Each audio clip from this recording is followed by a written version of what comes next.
Switzerland have another স্ট্রেংথের জায়গা যদি বলি ইয়াকিন মুরাদ, মানে অনেকদিন ধরে এই কোচ কিন্তু এই দলটাতে রয়েছে। হ্যাঁ, হোপফুলি আমার কাছে মনে হয় he have that playing style যেটা তার আর অনেক দিন ধরেই আসলে সুইজারল্যান্ডের ওই প্লেয়িং স্টাইলটা 4-3-3 ফরমেশনে।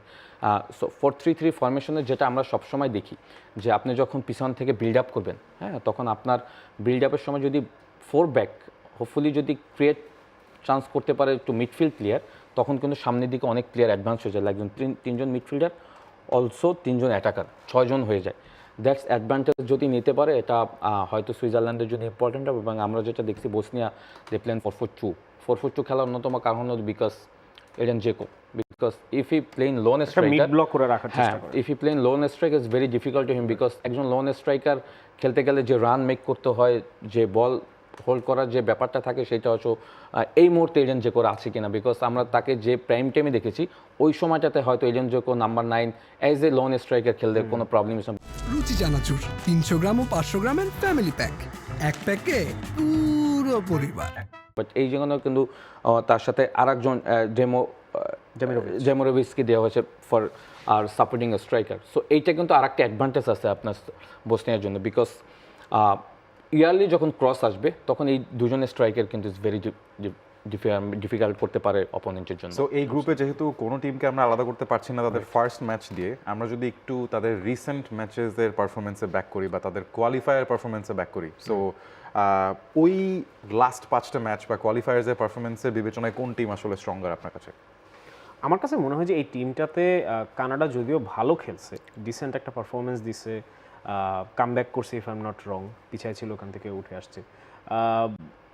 It's tough to split between the other 3 teams, but I think Switzerland definitely আমার জন্য ফেভারিটস টু কোয়ালিফাই। এবং আজকে I think we are going to see a reflection of that. Last ম্যাচে সুইজারল্যান্ড কিন্তু পুরা খেলাই অলমোস্ট কন্ট্রোল করছে, dominate করছে বলবো না, it's a very strong word, but definitely খেলার কন্ট্রোল আসলে সুইজারল্যান্ডের হাতে ছিল। এবং মিডফিল্ডে আজকে আমরা এটাই দেখব যে বসনিয়া সিট ব্যাক করবে, ওরা মিডলে খুবই কম্প্যাক্ট থাকে এবং ওরা ভিতর দিয়ে রান মেক করতে দিবে না সহজে সুইজারল্যান্ডকে। সো ফ্ল্যাঙ্কগুলো খুব ভালোভাবে সুইজারল্যান্ডে ইউজ করতে হবে, যে কারণে আমি বললাম এন্ডোয়ে কুড বি আ ভেরি কি এলিমেন্ট ফর সুইজারল্যান্ড। সো এই টিমে এই গ্রুপটার মধ্যে আসলে আমি সুইজারল্যান্ড বাদে বাকি 3 জনের I can not really predict or say যে আচ্ছা এটা অনেক ডিফারেন্ট বা এটা আসলে যাবেই। Switzerland is the clear winner for this group for me. আর বাকি 3 জনের মধ্যে থেকে it could be either of the 3, মানে you can't really split hairs. এবং in terms of this particular world cup আমরা জানি যে আসলে অনেক ইন্টারেস্টিং একটা ওয়ার্ল্ড কাপ আমরা দেখতে পাচ্ছি। একটা গ্রুপ এক রকমের ইকুয়েশনের দিকে চলে যাচ্ছে, পার্টিকুলারলি রাউন্ড অফ 16 জায়গায় রাউন্ড অফ 32 হওয়াতে আসলে অনেক আশা অনেক টিমের মনে আসলে থাকবে যে কারা আসলে বেস্ট থার্ড প্লেস পজিশনে যে 8টা টিম মুভ করতে পারে।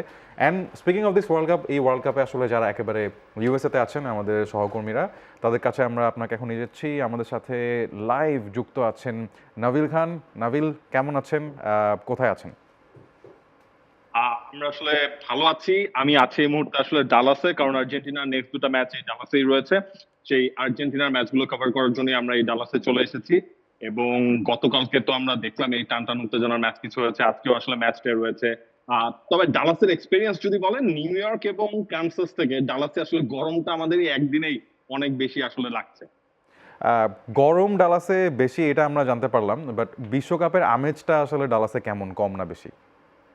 আচ্ছা, এই জায়গায় মনে হয়েছে ডালাসে বিশ্বকাপের আমেজটা তুলনামূলক নিউ ইয়র্কের থেকে তো বেশি, আর ক্যানসাসের সাথে হয়তো বা ক্যানসাসের থেকেও বেশি হবে। এবং এই জায়গাটার মধ্যে না আপনার ডালাসে হচ্ছে গিয়ে বেশ কিছু জোন ক্রিয়েট করা হয়েছে। ফ্যান জোন আসলে ক্যানসাসেও ছিল, তবে ডালাসের ফ্যান জোন গুলোতে সবাই যেন ঠিকঠাক ভাবে যাতায়াতটা করতে পারে। ইনফ্যাক্ট হচ্ছে গিয়ে আপনার ডালাসে কেবলমাত্র আমাদের সাংবাদিকদের জন্য একটা আলাদা করে আসলে একটা মিডিয়া সেন্টারও খুলে দেওয়া হয়েছে।